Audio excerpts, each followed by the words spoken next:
दोस्तों, क्या होगा अगर आप अपने शूज के साथ साथ अपने चेहरे भी बदल पाए? एक नया शू यानी एक नई पहचान। कुछ ऐसा ही होता है मैक्स के साथ। मैक्स अपनी गर्लफ्रेंड के घर जाता है और वह घर पर शावर ले रही होती है। मजे के लिए वो अपने साथ मैक्स को नहाने के लिए इनवाइट करती है। मैक्स खुशी खुशी हाँ कर देता है और अपने कपड़े उतारने लगता है, पर वो अपनी हाफ पैंट को उतारने ही वाला रहता है कि रुक जाता है। उसे याद आता है कि वो अपने जूते नहीं उतार सकता और इसीलिए वो वहाँ से भाग जाता है। इस बात पर उसकी गर्लफ्रेंड उससे बहुत गुस्सा हो जाती है। एक्चुअली मैक्स एक कॉबलर था और कुछ दिन पहले अपने जूते ठीक करवाने के लिए उसके पास लुडलो नाम का एक अमीर आदमी आया था। मैक्स जब उसके जूते ठीक कर रहा था तो उसकी सिलाई मशीन खराब हो गई। परेशान होकर वो अपने बेसमेंट में कुछ जुगाड़ करने गया। उसे वहाँ पर एक बहुत ही पुरानी पुश्तैनी सिलाई मशीन दिखी जो कि उसकी फैमिली पहले यूज करती थी, पर उसने कभी इस्तेमाल नहीं किया था। मैक्स वो पुरानी पड़ी हुई मशीन ही उठा लेता है और लुडलो के शूज रिपेयर करने लगता है। जब शूज रिपेयर हो जाते हैं तो वो उनकी फिटिंग चेक करने के लिए उन्हें पहनकर ट्राई करता है। जैसे ही वो उन जूतों का पहनता है वो खुद लुडलो में बदल जाता है। घबराकर वो उन्हें जल्दी से निकाल देता है। जैसे ही वो उन जूतों को निकालता है वो वापस अपने रूप में आ जाता है। इस बात से हैरान होकर वो दूसरे कस्टमर्स के शूज भी लेकर आता है और बारी बारी से उस सिलाई मशीन से उन्हें दोबारा रिपेयर करता है और फिर पहनकर ट्राई करता है। इसमें वो एक बार एक बूढ़ा आदमी, एक मारा हुआ आदमी और एक औरत भी बनता है। मैक्स को इस बात पर यकीन नहीं होता, इसीलिए अगले दिन इस बात की जांच करने के लिए वो एक दूसरे आदमी के जूते पहनकर पास के बार्बर शॉप में जाता है। बार्बर उसे पहचान नहीं पाता।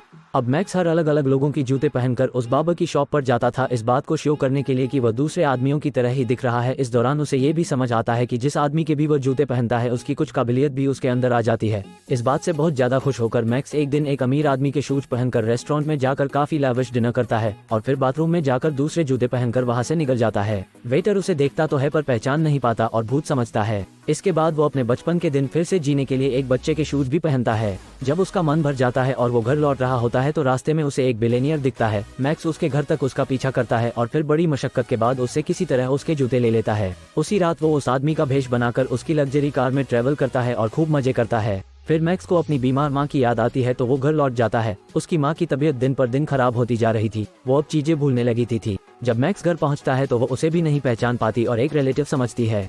दरअसल मैक्स जब छोटा था तभी उसके पिता बिना अलविदा कहे उसकी माँ को छोड़कर चले गए थे, जिसके सदमे से आज तक उसकी माँ बाहर नहीं निकल पाई थी। आज तक न वो वापस लौटे थे न ही उनकी कोई खबर मिली थी। मैक्स को समझ आ जाता है कि उसकी माँ के पास अब ज्यादा वक्त नहीं बचा, इसलिए वो उससे उनकी आखिरी इच्छा पूछता है, जिस पर उसकी माँ बताती है कि वो अपना आखिरी मील उसके पिता के साथ करना चाहती है। जिस पर मैक्स जवाब देता है कि आप चिंता मत करिए, आज रात मैं कहीं से भी ढूंढकर उन्हें डिनर के लिए आपके पास जरूर लेकर आऊंगा, आप बस तैयार रहिए। मैक्स को लगता था कि उसने अपनी माँ के लिए कभी कुछ नहीं किया था, पर अब उसे एक मौका मिला है अपनी माँ को खुश करने का, उनकी आखिरी इच्छा पूरी करने का। इसीलिए वो बहुत खुश हो जाता है और जाकर पूरे घर में अपने पिता के पुराने शूज ढूंढता है जो कि उसे मिल भी जाते हैं। दूसरी तरफ मैक्स की माँ डिनर के लिए बहुत करीने से तैयार होकर लिविंग रूम में बैठी अपने इंतजार कर रही होती है। तभी डोर बेल बजती है और उन्हें अपनी आंखों पर विश्वास नहीं होता। दरवाजे पर सालों बाद उनका पति खड़ा था। वो उससे काफी सवाल करती है, जिनके जवाब में मैक्स कहता है कि अब इन सब बातों में क्या रह गया है, इन सब चीजों को छोड़ो, मैं तुम्हारे लिए तुम्हारा पसंदीदा खाना लेकर आया हूँ। फिर वो दोनों डिनर करते हैं। अपनी आखिरी इच्छा पूरी होने के बाद अगली सुबह मैक्स की माँ चल बसती है। इस बात से मैक्स बहुत दुखी होता है। पास की शॉप वाला बाबा एक अच्छा इंसान था, वो आकर उसे काफी सांत्वना देता है। अपनी माँ के जाने के गम में मैक्स कई दिनों तक अपनी शॉप नहीं खोलता। जिस दिन वो अपनी शॉप रीओपन करता है उस दिन लुडलो आता है, जो कि उसकी शॉप बंद होने की वजह से अपने जूते वापस नहीं ले पाया था और काफी परेशान था। मैक्स उससे माफी मांगता है और बताता है कि उसकी माँ गुजर गई थी। इस पर लुडलो को बिल्कुल दया नहीं आती और वो उसे कई गालियां लेता है। मैक्स को बुरा लगता है पर वो चुप रहता है। गुस्से में लुडलो अपने शूज लिए बीमा ही शॉप से वापस चला जाता है।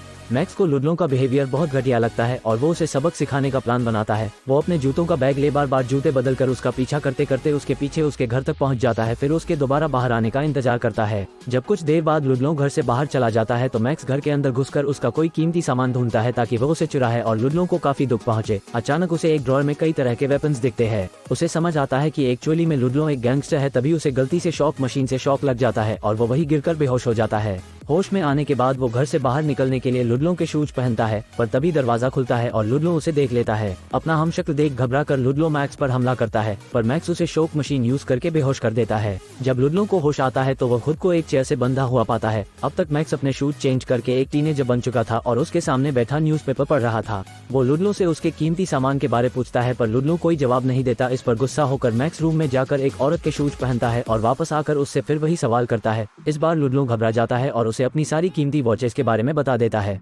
कुछ देर बाद दो आदमी घर की डोरबेल बजाते हैं और कहते हैं कि उनके पास एक बहुत ही अच्छा ऑफर है। मैक्स की जिज्ञासा बढ़ जाती है और वो लुडलों के भेस में ही उनके साथ डील करने चला जाता है। वो दोनों मैक्स को अपने बॉस से मिलवाते हैं, जो उसे एक गली में रहने वाली सभी लोगों का पीछा करने और उनके घर तलाशने का काम देती है। वो ये भी कहती है कि उस गली में मैक्स शू रिपेयर नाम की एक शॉप है, जिसका मालिक आजकल कई लग्जरी गाड़ियों में घूम रहा है और काफी अय्याशी कर रहा है, पर किसी को नहीं पता उसके पास इतना पैसा कहाँ से आया। पता लगाओ कि उस कॉबले के हाथ क्या लगा है। वो काम करने के लिए मैक्स को पैसों से भरा हुआ बैग भी देती है। मैक्स वो बैग ले लेता है और मैक्स इस काम के लिए हामी भरकर चुपचाप वहाँ से लुडलों के घर दोबारा उस औरत का भेष बनाकर चला जाता है। घर पहुंचकर वो देखता है कि लुडलो उस चेयर पर नहीं है और आजाद हो चुका है। तभी अचानक कहीं से लुडलो एक गन लेकर उसके सामने आ जाता है और उन दोनों में लड़ाई होने लगती है। जब मैक्स के हाथ कुछ नहीं लगता तो वो अपनी हाई हील निकालकर उसी से लुडलों पर वार करने लगता है। हाथापाई में ही जोर से लुडलों की गर्दन पर लगती है और उसी से लुडलों की मौत हो जाती है। मैक्स घबराकर वहाँ से निकल जाता है। उसने अपनी पूरी जिंदगी में ऐसा कुछ नहीं किया था। बेचनी से उसे रात भर नींद नहीं आती। सुबह वो फैसला करता है कि वो पुलिस को जाकर सारी सच्चाई बता देगा। वो पुलिस स्टेशन जाकर कन्फेस करता है कि उसने एक आदमी का हाई हील से खून कर दिया है। पुलिस वाला उसकी बात नहीं मानता और उसे भगाने की कोशिश करता है, जिस पर मैक्स कहता है कि अगर आपको यकीन नहीं है तो आप मेरे साथ उस आदमी के घर पर चलकर देख सकते हैं।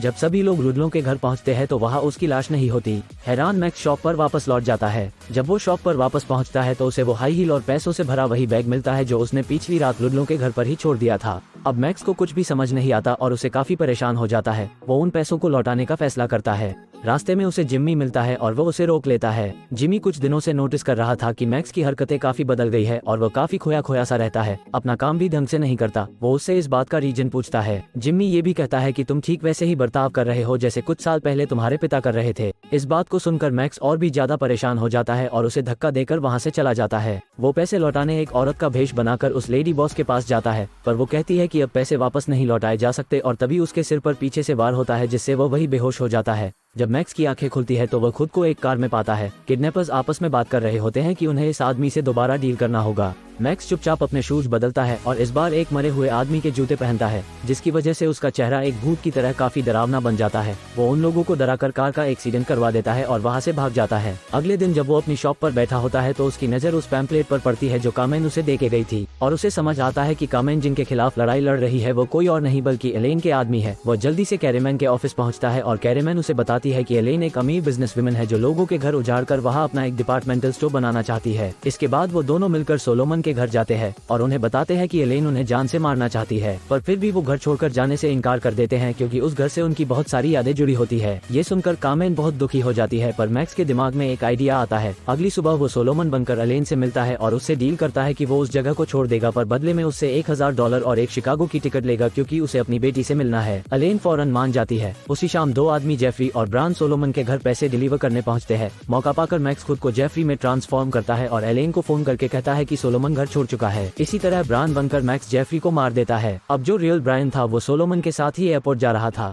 जैसे ही वो एयरपोर्ट पहुंचते हैं पुलिस उसे पकड़ लेती है क्योंकि उसके पास हथियार था। अगले दिन एलेन कैरेमैन को सोलोमन के घर से निकलते हुए देख लेती है, जिसपे कैरेमैन कहती है वो बस वहाँ ऐसे ही आती थी, पर कैरेमैन को शक हो जाता है। तो जैसे ही जेफरी बना मैक्स उसे इन्फॉर्म करता है कि सोलोमन शिकागो पहुंच गया है। वो जल्दी से अपार्टमेंट पहुंचती है। वहाँ जाके उसे दिखता है कि सोलोमन अब भी वही था, पर असल में वो मैक्स था। लेडी एलेन उसे और उसकी बेटी को जान से मारने की धमकी देती है, लेकिन तभी अचानक दूसरे कमरों से रिपोर्टर्स का ग्रुप आता है और उसे पता चलता है कि ये सारा सेटअप उसे फंसाने के लिए किया गया था। उसे गिरफ्तार कर लिया जाता है। फिर शाम को मैक्स और कैरेमैन मिलते हैं और एक दूसरे को डेट करने का डिसाइड करते हैं। मैक्स लुडलो से चुराई हुई लग्जरी वॉचेस भी उसकी गर्लफ्रेंड मेसी को माफी मांगते हुए लुडलो के भेष में दे देता है। अब मैक्स को लगता है कि अब सब कुछ खत्म हो गया, पर अचानक एक दिन उसे किडनैप कर लिया जाता है। पर जब उसके दुश्मन उसे कार में बिठाकर ले जा रहे थे तभी उनका एक्सीडेंट हो जाता है और मैक्स को लगता है कि एक सफेद रोशनी की तरफ जा रहा है। जब मैक्स की आंखें खुलती है तो उसे लगता है कि वो अब तक वो एक सपना देख रहा था। उसके सामने जिमी खड़ा था जो अपने शूज उतारकर उसके पिता के रूप में ट्रांसफॉर्म हो जाता है।